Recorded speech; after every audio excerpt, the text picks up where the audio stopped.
बदतमीज इंसान होता हूँ। देखो मैं इंश्योरेंस में टांग मारी, उसको शर्म नहीं आती? बदतमीज का बच्चा ना हो तो कंजर इंसान ना होता। तेरे घर में माँ बहने नहीं है? कुत्ते इंसान, तेरा मुंह तोड़ दूं मैं। गंदे इंसान को हाथ कैसे उठाया?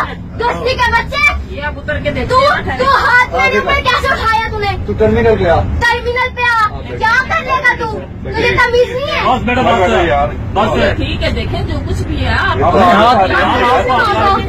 आपका मैंने ये वॉमिट बैग मुझे देखिए, जो मर्जी है किसी पे इस पे हाथ उठाने का तो तूने मेरे को हाथ कैसे उठाया? तेरी हिम्मत कैसी हुई? तेरा मुंह तोड़ दूं मैं। कंपनी में तुझे इसलिए रखा तू ऑटो पे हाथ उठाए। तेरी कंप्लेंट मैं करूंगी, देखना। टर्मिनल पे पहुंच।